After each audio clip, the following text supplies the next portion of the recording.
नमस्कार बच्चों, डॉक्टर माधुरी की हिंदी क्लास में आप सभी का स्वागत है। आज की कक्षा में हम पदबंध के विषय में जानेंगे। बच्चों, ये पदबंध कक्षा 10वीं में व्याकरण के अंतर्गत दिया गया एक विषय है। इस विषय पर आज हम विस्तार पूर्वक चर्चा करेंगे। और बच्चों, आप किसी भी विषय को रटने की कोशिश मत कीजिए, आप उस विषय को समझने की कोशिश कीजिएगा। तो आप इस पदबंध को भी समझने की कोशिश कीजिएगा, क्योंकि कोई भी चीज़ जब तक आप समझेंगे नहीं, रटने का कोई फ़ायदा नहीं है। तो इसलिए ध्यानपूर्वक मेरे इस वीडियो के साथ आरंभ से अंत तक बने रहिए। ये बहुत ही लाभकारी वीडियो है, आपको पदबंध बहुत अच्छे से समझ में आ जाएगा, ये मुझे पूर्ण विश्वास है। तो चलिए आज हम आरंभ करते हैं अपनी कक्षा पदबंध से।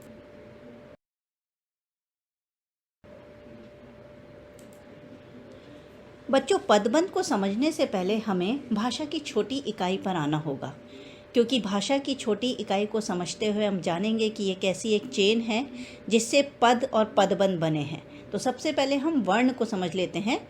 वर्ण भाषा की सबसे छोटी इकाई मानी जाती है। आप सभी वर्ण से परिचित होंगे। हमारी वर्णमाला में जितने भी वर्ण हैं, जितने भी हम वर्णों को जानते हैं, वो सभी एक भाषा की छोटी इकाई के रूप में जाने जाते हैं। छोटी इकाई इसलिए भी कहते हैं क्योंकि इनके टुकड़े नहीं किए जा सकते। ये अपने आप में ही एक पूर्ण हैं। जैसे क, ख, ग, अ, इ, ये सारे क्या हैं? हिंदी भाषा में जितने भी वर्ण हैं, जितने भी स्वर व्यंजन हैं, ये सभी वर्ण हैं और इनको मिलाकर के ही वर्णमाला बनती है। तो इसलिए वर्ण जो है भाषा की सबसे छोटी इकाई होते हैं। अब आप लोग सोच रहे होंगे कि हमें तो पदबंध समझना है, या वर्ण की क्यों बात हो रही है। तो बच्चों, जैसे जैसे हम आगे बढ़ेंगे आपको समझ में आ जाएगा कि यहाँ वर्ण की चर्चा क्यों हुई है। अब आगे है शब्द। शब्द आप सभी परिचित हैं, शब्द किसे कहते हैं। तो अब देखिए शब्द किससे बनते हैं। तो वर्णों के सार्थक मेल को शब्द कहते हैं। बच्चों, जो वर्ण होते हैं, वर्ण क, ख, ग, घ, अ, ब, श, ये सारे वर्ण हैं, लेकिन क्या इन सबको मिलाने से शब्द बन जाएगा? क, ख, ग मिला के क्या बनेगा? कखग। तो कखग का कोई अर्थ नहीं है। तो इसलिए सार्थक शब्द बहुत ज़रूरी है। जब हम शब्द को समझते हैं तो हमें ये समझना होगा कि केवल वर्णों को मिला देना शब्द नहीं कहलाता है, बल्कि वर्णों के सार्थक रूप से मिले हुए मेल को हम शब्द कहते हैं। यानी वर्णों के सार्थक मेल को, वर्ण उल्टे पुल्टे रख दिए हों और उसको मिलाकर हम कहें कि ये शब्द है, तो वह शब्द नहीं होता। शब्द बनता है जब उनका कोई अर्थ निकलता है। तो वर्णों के सार्थक मेल को शब्द कहते हैं, जैसे बचपन, मोहन, श्याम, कमरा आदि। और शब्द बच्चों स्वतंत्र होते हैं, इनके अर्थ शब्दकोश में मिलते हैं। यानी ये शब्द जो हैं अपने आप में स्वतंत्र होते हैं। आप किसी भी शब्द का अर्थ अगर डिक्शनरी में ढूंढेंगे तो आपको उसका अर्थ मिल जाएगा। अब आपको समझ में आया वर्ण की बात क्यों की थी मैंने? क्योंकि वर्णों के सार्थक मेल से ही शब्द बनते हैं। अगर वर्ण ना हो तो शब्द नहीं होंगे। तो ये एक दूसरे से जुड़े हुए हैं। अब हम आते हैं पद पर। पद जो है ये शब्दों का, शब्द जब अपना स्वतंत्र रूप छोड़कर वाक्य में आ जाते हैं, व्याकरणिक नियमों में बनते हैं और वाक्य में प्रयुक्त होते हैं, तो वही शब्द शब्द न रहकर वो पद बन जाता है। बच्चों दोबारा सुन लीजिए। शब्द जब अपनी स्वतंत्रता छोड़कर व्याकरणिक नियमों में बंधकर, अब ये व्याकरणिक नियम क्या है? आप बच्चों कोई भी वाक्य जब आप पढ़ते हैं तो आप उसमें देखेंगे कि उसमें लिंग भी है, वचन भी है, काल भी है, क्रिया भी है। तो ये सारे क्या है? ये व्याकरणिक इकाइयां हैं, व्याकरणिक नियम हैं। तो जब एक वाक्य बनता है तो वो इन सब व्याकरणिक नियमों को से युक्त होकर के बनता है। और वाक्य कैसे बनता है? जब ये शब्द वाक्य में प्रयुक्त हो जाते हैं। तो ये शब्द जब अपनी स्वतंत्रता छोड़ देते हैं, क्योंकि शब्द जब वाक्य में आ गए हैं तो फिर उनका स्वतंत्र अर्थ नहीं रह जाता है, वो पद बन जाते हैं। तो शब्द जब अपनी स्वतंत्रता छोड़कर व्याकरणिक नियमों में बंधकर वाक्य में प्रयुक्त होते हैं, तब ये पद कहलाते हैं। जैसे उपवन में फूल खिले हैं।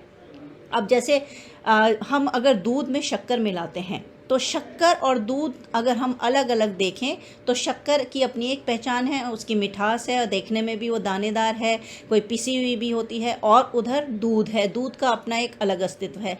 लेकिन जब हम इन दोनों को मिला देते हैं, दूध में शक्कर डाल देते हैं, तब फिर शक्कर अपना अस्तित्व, उसकी मिठास तो रहती है, उसकी पहचान जो है वो ऊपरी पहचान नहीं रहती, लेकिन उसकी मिठास रहती है। तो वैसे ही शब्द जब वाक्य में आ जाते हैं तो शब्दों की अपनी पहचान नहीं रहती, वो पद बन जाते हैं, लेकिन उनका एहसास रहता है, क्योंकि शब्द अगर नहीं होते तो पद नहीं होते, ऐसे वर्ण नहीं होते तो शब्द नहीं बनते। तो ये एक दूसरे से जुड़े हुए हैं। तो वर्ण भाषा की सबसे छोटी इकाई होती है। शब्द वर्णों के सार्थक मेल से बनते हैं, और यही शब्द जब वाक्य में व्याकरणिक नियमों में बंध जाते हैं तो ये पद कहलाते हैं। अब बच्चों, हमें तो समझना पदबंध है, लेकिन पदबंध को समझने के लिए आपको पद समझना जरूरी है, तभी आप पदबंध, क्योंकि पदबंध, बंध का मतलब क्या है? बंधा हुआ। तो जो पदों से बंधा हुआ है वही तो पदबंध कहलाएगा। तो पद क्या है? पद वे शब्द जो वाक्य में व्याकरणिक नियमों में बंध कर प्रयुक्त होते हैं, वे पद बन जाते हैं। वे शब्द जो हैं वो पद कहलाते हैं। जैसे उपवन में फूल खिले हैं, ये सारे इसमें उपवन, फूल खिले, ये हैं, ये सब क्या है? ये पद हैं। अब हम आते हैं अपने मुख्य विषय पर, पदबंध पर। पदबंध, पदबंध को समझ लेते हैं हम। बच्चों, पदबंध का शाब्दिक अर्थ होता है पदों में बंधा हुआ। जैसे कि मैंने पिछली स्लाइड में भी बताया कि पदों में बंधा हुआ, यानी पद जो हैं उनका एक पूरा समूह आपस में बंध करके व्याकरणिक नियमों के साथ जब वाक्य में प्रयुक्त होते हैं तब वे पदबंध कहलाते हैं। पदबंध, व्याकरणिक नियम मैंने पिछली स्लाइड में बताया कि व्याकरणिक नियम क्या है? जो लिंग, वचन, क्रिया, काल आदि ये सब क्या है? व्याकरणिक नियम है। क्योंकि इसी के आधार पर तो हम बताएंगे कि एक वचन है, बहुवचन है, स्त्रीलिंग है, पुल्लिंग है, या ये वर्तमान काल की है, या भविष्य काल है, या अतीत काल है। तो ये सब हम व्याकरणिक नियमों से ही जानते हैं। तो जब पदों का समूह व्याकरणिक नियमों में बंधकर वाक्य में प्रयुक्त होता है तब वह पदबंध कहलाता है। अब हम पदबंध के प्रकार पर, या उसके भेद को जान लेते हैं। तो पदबंध के भेद बच्चों 5 भेद हैं। पहला है संज्ञा पदबंध, दूसरा है सर्वनाम पदबंध, तीसरा विशेषण पदबंध, चौथा क्रिया पदबंध, और 5वां क्रिया विशेषण पदबंध। बच्चों, इन सबको जानने से पहले मैं आप लोगों को बिल्कुल सरल शब्दों में समझा देती हूँ कि संज्ञा, अब इसके आगे पदबंध लग गया है। आप संज्ञा से परिचित हैं। संज्ञा किसे कहते हैं? आपको बिल्कुल भी यहाँ कंफ्यूज नहीं होना है या घबराना नहीं है पदबंध शब्द को देखकर। संज्ञा से आप परिचित हैं बहुत छोटी कक्षा से। किसी भी व्यक्ति, वस्तु, स्थान आदि का नाम संज्ञा है। अब इसके आगे पदबंध लग गया है, तो पदबंध यानी पदों का समूह। अब उस पदों का समूह को कैसे पहचानना है कि ये संज्ञा है, सर्वनाम, विशेषण, क्रिया या क्रिया विशेषण है, तो इसको हम आगे जानेंगे। पहले हम ये समझ लेते हैं कि पदबंध, संज्ञा पदबंध, यानी संज्ञा की परिभाषा वही रहेगी, किसी व्यक्ति, वस्तु, स्थान आदि का नाम जो है संज्ञा कहलाता है, और इसके साथ पदबंध जुड़ गया है। अब है सर्वनाम पदबंध, फिर वही सर्वनाम, सबके लिए एक नाम। तो सबके लिए जो एक नाम है, यानी जैसे मैं, वह, तुम, ये सारे क्या कहलाते हैं? सर्वनाम, यानी जो संज्ञा के स्थान पर प्रयुक्त होते हैं तो वो सर्वनाम है। विशेषण, जो संज्ञा या सर्वनाम की विशेषता बताते हैं, तो ऐसे शब्द जो हैं, ऐसे पद जो हैं वो विशेषण पदबंध हैं। ऐसी क्रिया पदबंध, यानी क्रिया, कोई भी कार्य का करना या होना क्रिया कहलाता है। और क्रिया अकेले नहीं आती है बच्चों, ये ध्यान रखना, क्रिया को करने वाला कोई ना कोई, जैसे कर्ता के द्वारा क्रिया की जाती है, और कुछ क्रियाएं अपने आप होती हैं, जैसे बारिश है, वो कोई करता नहीं, अपने आप होती है। तो इस तरह के कार्य जो हैं वो क्रिया के अंतर्गत आते हैं। फिर है क्रिया विशेषण पदबंध, यानी क्रिया की विशेषता बताने वाले पदबंध, वो क्रिया विशेषण पदबंध कहलाते हैं। इसको हम आगे जानेंगे कि ये सब क्या है, हम उदाहरणों के साथ इनको जान लेते हैं। तो बच्चों, एक बार ये सुन लीजिए कि पदबंध क्या है। कि पदबंध जो है पदों का समूह जो व्याकरणिक नियमों में बंधकर वाक्य में प्रयुक्त होते हैं तब वे पदबंध कहलाते हैं। ठीक है बच्चों, और पदबंध के 5 भेद हैं। अब हम प्रत्येक भेद को उदाहरण के साथ समझ लेते हैं। तो हमारा पहला जो है भेद वो है संज्ञा पदबंध। तो जो पदबंध वाक्य में संज्ञा का कार्य करते हैं वे संज्ञा पदबंध कहलाते हैं। सिंपल सी परिभाषा है, जैसे कि हमने बोला संज्ञा का कार्य करते हैं, मतलब जो किसी व्यक्ति, वस्तु, स्थान आदि का नाम बताते हैं वे संज्ञा पदबंध कहलाते हैं। अब जैसे उदाहरण हम देख लेते हैं, आप लोगों को उदाहरण से अच्छे से समझ में आ जाएगा। तो पहला उदाहरण है, वामीरो अपने घर चली गई। अब आप देखिए, इसमें वामीरो अपने घर तक हमने लाल रंग से लिखा हुआ है। इसका मतलब है कि यहाँ पर ये संज्ञा पदबंध का उदाहरण है। अब बच्चों, ये आपको कैसे पता चलेगा कि ये कौन सा पदबंध है? तो इसके लिए मैं आपको बता दूं कि पदबंध जो हैं हमेशा वाक्यांश होते हैं, यानी पूरे वाक्य नहीं होते हैं। पदबंध एक वाक्य के अंतर्गत पदों का समूह होता है और ये हर पदबंध अपनी अपनी पहचान लिए होते हैं। तो यहाँ पर जो वामिरो अपने घर, अब घर तक जो लाल है, आपको हमेशा ध्यान रखना है कि जब भी पदबंध आपको छांटना है या पदबंध आपको बताना है तो आप वाक्यांश का अंतिम पद देखेंगे, उसके आधार पर आप पदबंध बताएंगे। अब यहाँ पर तो आपको रंगीन करके दिखा दिया गया है कि वामिरो अपने घर चली गई। अब यहाँ पर घर जो अंतिम वाक्यांश, पहले वाक्यांश का अंतिम पद है घर, तो घर क्या है? संज्ञा है, इसलिए हमें पता है ये संज्ञा पदबंध है। लेकिन आपकी परीक्षा में जो वैकल्पिक रूप में जब प्रश्न आएगा, आपके सामने यही प्रश्न वामिरो अपने घर चली गई में कौन सा पदबंध है, अगर ऐसा आपको दिया जाता है और वामिरो अपने घर यहाँ तक आपको अंडरलाइन रेखांकित करके दिया जाता है और आपको 4 ऑप्शन दिए जाते हैं, 4 विकल्प दिए जाते हैं कि संज्ञा पदबंध, सर्वनाम पदबंध, क्रिया पदबंध या क्रिया विशेषण पदबंध, तो आप देखेंगे कि वाक्यांश का अंतिम पद कौन सा है। तो वामिरो अपने घर, घर क्या है? संज्ञा है, तो आप लिखेंगे वामिरो अपने घर, ये संज्ञा पदबंध है। तो आप उसमें संज्ञा पदबंध को आप टिक कर देंगे, आपका उत्तर सही माना जाएगा। और बच्चों इसी में अगर कुछ नहीं लिखा होता, वामिरो अपने घर चली गई, आपको सिर्फ ये लिखा होता और कहीं पर भी कोई रेखांकित नहीं है पंक्ति या उसको रंगीन नहीं किया गया है और पूछा गया है कि इसमें कौन सा पदबंध है, तो आप इसमें 2 तरह से पदबंध छांट सकते हैं। पहले तो मैंने यही बताया कि वाक्यांश होता है पदबंध हमेशा, तो वामिरो अपने घर, आप ये देख लेंगे कि वाक्यांश है तो घर संज्ञा है। और अगर आपको ये नहीं छांटने आया तो आप चली गई कर देंगे, तो चली गई भी एक वाक्यांश है, तो ये वाक्यांश में गई क्या है? क्रिया है। चली गई, क्रिया हमेशा संयुक्त क्रिया या सहायक क्रिया के रूप में आती है, तो चली गई। अब यहाँ पर क्या है? गई अंतिम क्रिया है, इसमें अंतिम पद, तो आप क्रिया पदबंध भी लिख सकते हैं। हालांकि अभी हमने क्रिया की बात नहीं की है तो हम यहाँ संज्ञा पदबंध की बात करेंगे, लेकिन मैं आपको बता रही हूँ कि परीक्षा में कंफ्यूज होने की ज़रूरत नहीं है या घबराने की ज़रूरत नहीं है। आपको बस इसको समझना है कि पदबंध को हम कैसे पहचानेंगे। तो पदबंध पहचानने के लिए आपको वाक्यांश का अंतिम पद देखना होगा। पहले तो आपको वाक्य में ही देखना होगा कि यह वाक्यांश कौन कौन से बन रहे हैं, और फिर उन वाक्यांश में आपको अंतिम पद देखना होगा कि कौन सा यहाँ पर अंतिम पद है। तो ये है वामिरो अपने घर चली गई, इसमें घर अंतिम पद है संज्ञा, तो ये संज्ञा पदबंध का उदाहरण है। ऐसे ही हमारा दूसरा, अभी हम संज्ञा पदबंध की बात करें तो आप उदाहरण देखिए, टेलीविज़न पर रामायण आ रही है। अब रामायण जो है वह भी संज्ञा है, तो ये हमेशा हमें पदबंध छांटते समय वाक्यांश का अंतिम पद देखना है। अंतिम पद के आधार पर हम पदबंध छांटेंगे, ये इस बात का आपको ध्यान रखना है। तो ये रामायण संज्ञा है, तो इसलिए यहाँ पर ये संज्ञा पदबंध का उदाहरण है। फिर तीसरा उदाहरण है हमारा, बच्चे पकौड़े खा रहे हैं। अब पकौड़े भी एक क्योंकि वस्तु है, तो यहाँ पर भी ये संज्ञा पदबंध का उदाहरण है। फिर हमारा अगला उदाहरण है हवा में उड़ती पतंग। अब यहाँ पर पतंग भी हमारा संज्ञा पदबंध का उदाहरण है, संज्ञा है, तो इसलिए ये भी संज्ञा पदबंध के अंतर्गत आएगा ये उदाहरण। फिर है पेड़ पर बैठा तोता। अब तोता भी एक संज्ञा है, तो इसलिए ये संज्ञा पदबंध का उदाहरण है। तो बच्चों संज्ञा पदबंध आपको समझ में आ गया कि जो पदबंध वाक्य में संज्ञा का कार्य करते हैं वे संज्ञा पदबंध कहलाते हैं। परिभाषा सभी पदबंध की इसी तरह रहेगी, आपको बस छांटना आना चाहिए। तो यहाँ पर आप देखिए जितने भी पदबंध हमने लाल रंग से लिखे हैं वो सब अंतिम पद क्या है? संज्ञा का कार्य कर रहे हैं, संज्ञा बता रहे हैं वो, इसलिए ये संज्ञा पदबंध का उदाहरण है। अब हम आ जाते हैं अपने दूसरे भेद पर, और दूसरा भेद है हमारा सर्वनाम पदबंध। तो सर्वनाम पदबंध की परिभाषा है, जो पदबंध वाक्य में सर्वनाम पदों का कार्य करते हैं वे सर्वनाम पदबंध कहलाते हैं। अब बिल्कुल संज्ञा की तरह है, आपको बस संज्ञा सर्वनाम विशेषण अगर ये आते हैं कि ये किसे कहते हैं तो आपको पदबंध छांटने में बिल्कुल भी परेशानी नहीं होगी। आपको संज्ञा सर्वनाम विशेषण क्रिया क्रिया विशेषण ये पता होना चाहिए।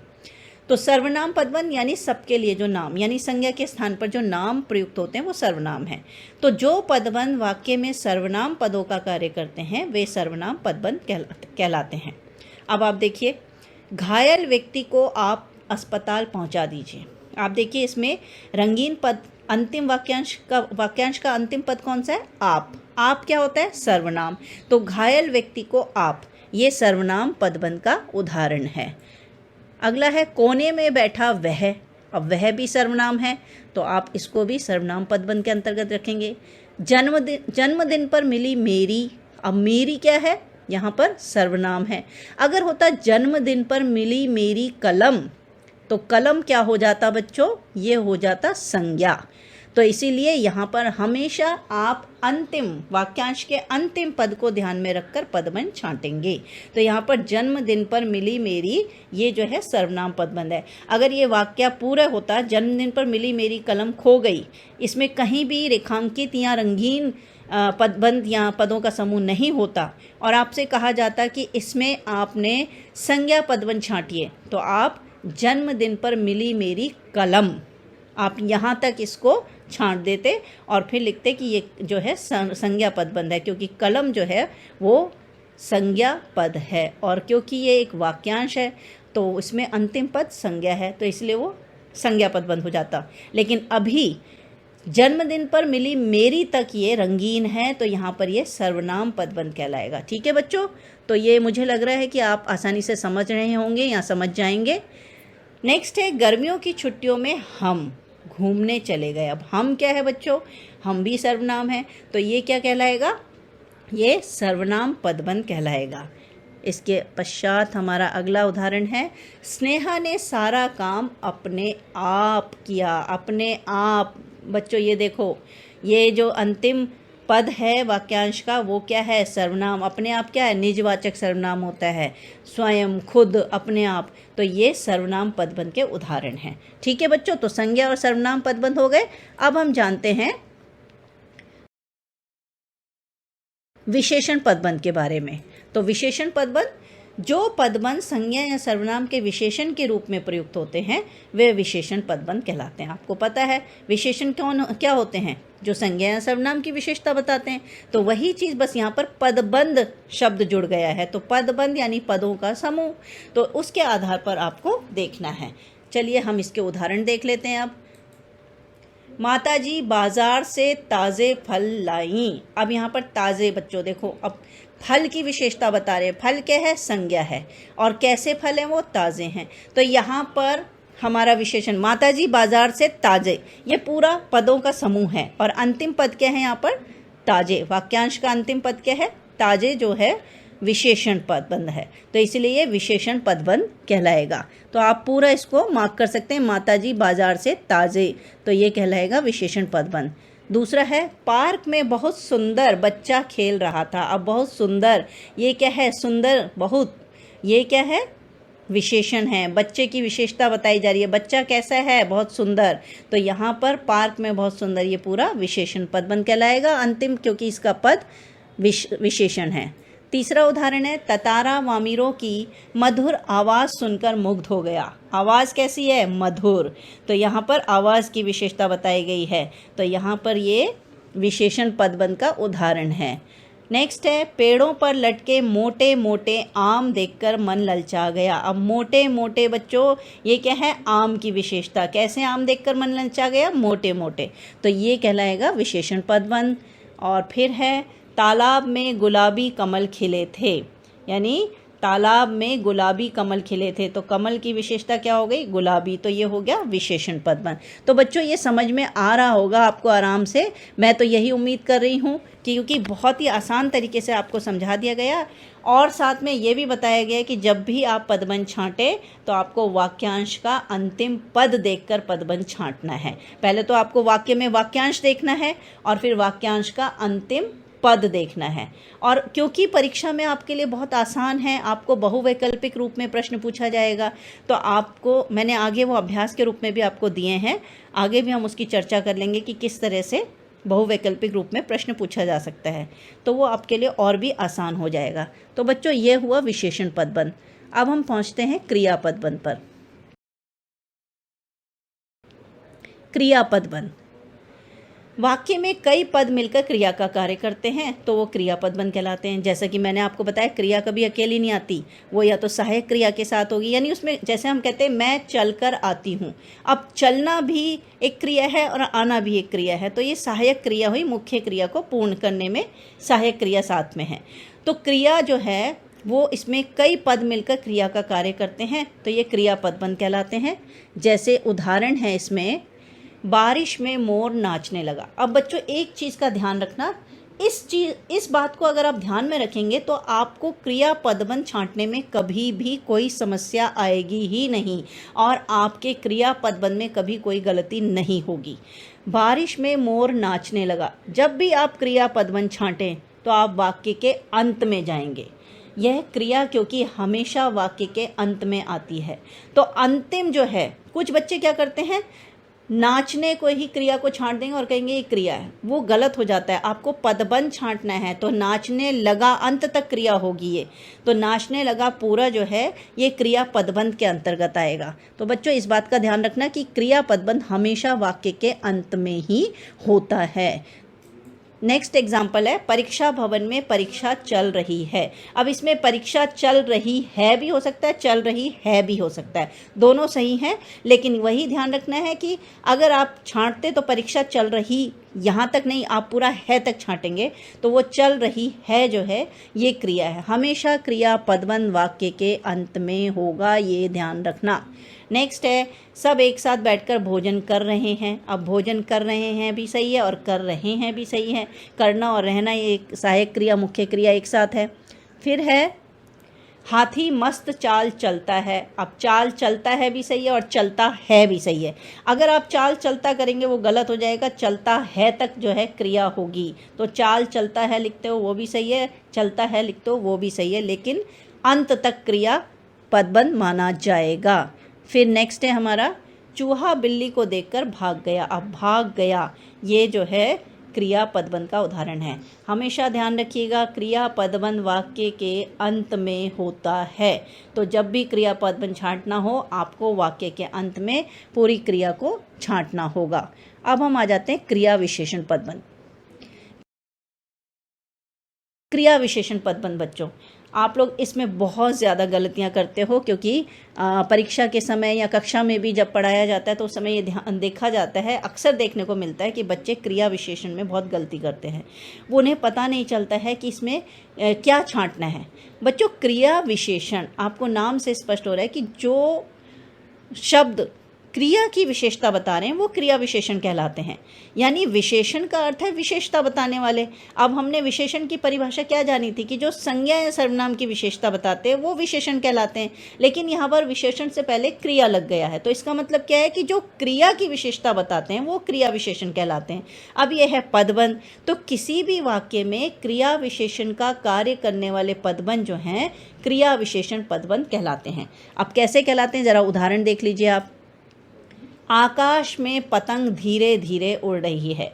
बच्चों एक चीज़ और ध्यान रखनी है कि क्रिया विशेषण पदबंध छांटते समय आपको 4 बातों का ध्यान रखना है कि क्रिया विशेषण 4 आधारों पर छांटी जाती है।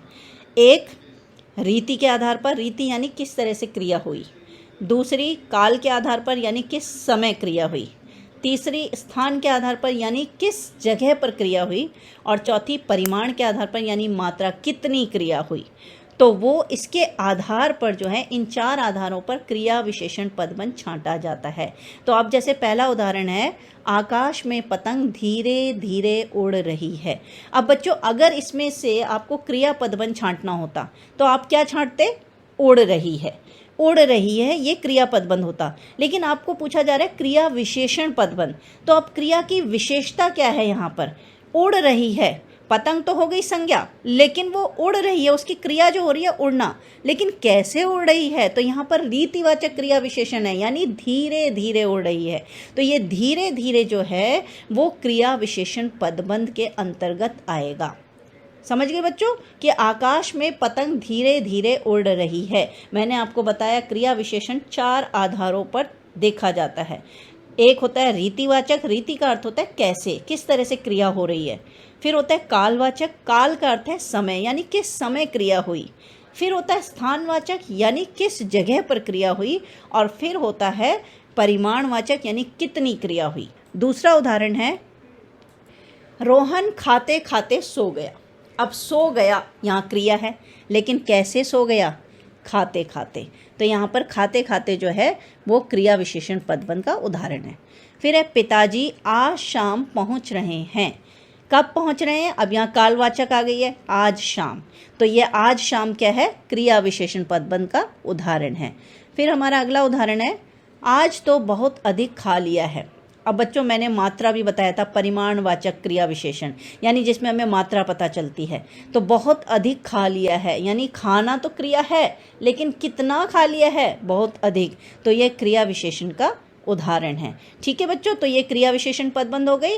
तो आपने क्रिया पदबंध और क्रिया विशेषण पदबंध में बिल्कुल भी कंफ्यूज नहीं होना है। क्रिया पदबंध हमेशा वाक्य के अंतिम वाक्यांश होगा, अंतिम वाक्य होगा, और क्रिया विशेषण पदबंध क्रिया से पहले जो उसकी विशेषता 4 आधारों पर बताई गई है वो क्रिया विशेषण पदबंध के रूप में आएगा। तो बच्चों ये समझ में आ गया होगा, उम्मीद मैं यही कर रही हूँ कि आपको बहुत आसानी से समझ में आ गया होगा। तो आगे हम कुछ ध्यान रखने योग्य बातें बता रहे हैं जिनको आपने ध्यान में रखना है पदबंध का प्रश्न करते समय। तो पदबंध के समय ध्यान रखने योग्य मुख्य बिंदु, पहला है, आप ये जान लीजिए कि पदबंध वाक्यांश होते हैं, वाक्य नहीं। तो क्योंकि हमने बताया पदों का समूह जब वाक्य में आता है, व्याकरणिक नियमों में बंध कर वाक्य में आता है, तो वह समूह जो है पदबंध कहलाता है। ठीक है बच्चों, तो ये वाक्यांश होते हैं, पूरे वाक्य नहीं, ये भी ध्यान रखना है। और फिर दूसरा, हमने पदबंध की पहचान वाक्यांश के अंतिम पद के आधार पर की जाती है। जैसे कि मैं शुरू से बताती आ रही हूँ कि जब भी पदबंध छांटना हो तो आप वाक्यांश का अंतिम पद देखेंगे कि कौन सा है, वो संज्ञा है, सर्वनाम है, विशेषण है या क्रिया विशेषण है। तो उसके आधार पर, या क्रिया है, उसके आधार पर आप पदबंध छांटेंगे। फिर है आपका तीसरा है, क्रिया और क्रिया विशेषण पदबंध छांटते समय हमेशा ध्यान रखिए कि क्रिया पदबंध सदैव वाक्य का अंतिम अंश होता है। ये मैंने आपको बताया है कि क्रिया पदबंध हमेशा वाक्य का अंतिम अंश होगा। ठीक है, और इसके बाद फिर है, क्रिया विशेषण पदबंध 4 आधारों पर पहचाना जाता है, जैसा कि अभी मैंने बताया। एक तो रीति यानी क्रिया का तरीका, दूसरा काल, तीसरा स्थान, और चौथा परिमाण के आधार पर। तो इन 4 आधारों पर आप क्रिया विशेषण छांट सकते हैं आराम से। फिर है, क्रिया विशेषण और विशेषण पदबंध में भी भ्रमित नहीं होना चाहिए। अक्सर बच्चे घबरा जाते हैं या कंफ्यूज हो जाते हैं कि ये विशेषण पदबंध है या क्रिया विशेषण पदबंध है। हमेशा ध्यान रखिए, क्रिया विशेषण क्रिया की ही विशेषता बताएगा, और जो विशेषण है वो संज्ञा या सर्वनाम किसी की भी विशेषता बता सकता है। तो इसलिए उसमें कंफ्यूज नहीं होना है। और क्रिया विशेषण पदबंध क्रिया पदबंध की विशेषता बतलाते हैं, विशेषण पदबंध संज्ञा अथवा सर्वनाम की। तो बच्चों ये ध्यान रखने योग्य जो मुख्य बिंदु है इनको जरूर ध्यान में रखिएगा। आपका पदबंध कभी गलत नहीं होगा, ये मेरी गारंटी है कि आप परीक्षा में कभी भी पदबंध गलत नहीं करेंगे यदि आप इस वीडियो को ध्यानपूर्वक सुनेंगे, समझेंगे। तो अब हम कुछ अभ्यास के आधार पर कुछ प्रश्न कर लेते हैं। तो देखिए, अभ्यास कार्य है। पहला प्रश्न है, देर होने के कारण राम तेज तेज दौड़ते हुए विद्यालय पहुंचा।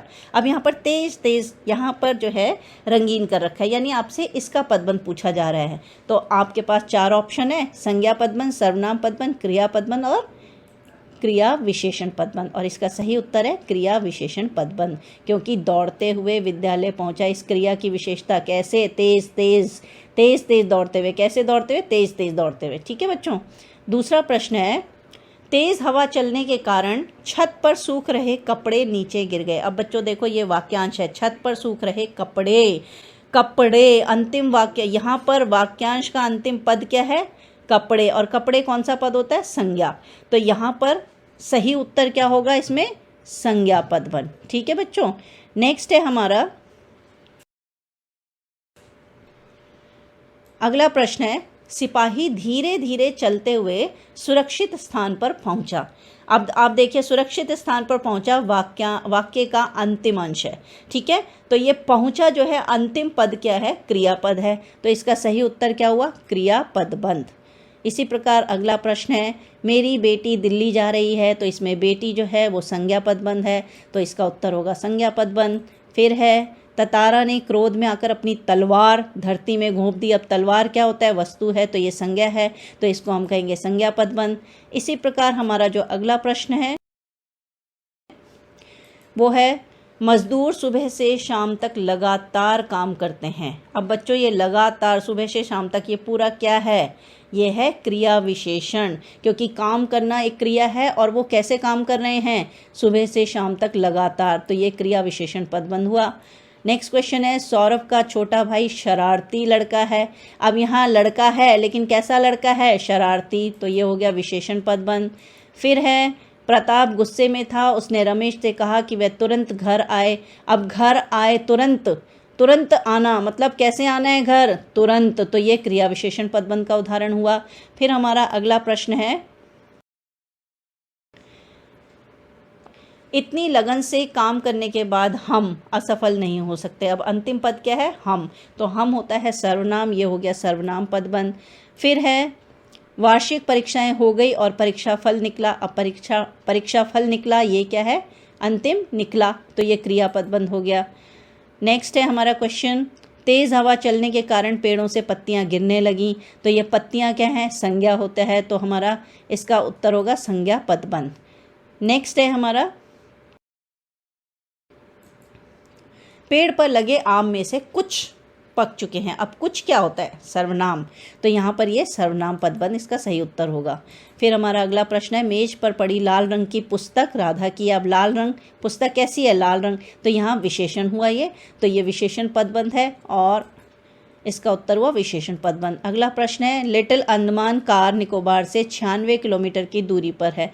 अब कितने किलोमीटर की दूरी पर है? यानी क्रिया की विशेषता बताई जा रही है, तो यहाँ पर ये क्या है? स्थानवाचक है एक तरह से, तो ये 96 किलोमीटर, तो ये हो गया क्रिया विशेषण पदबंध। ठीक है बच्चों, अगला प्रश्न है हमारा,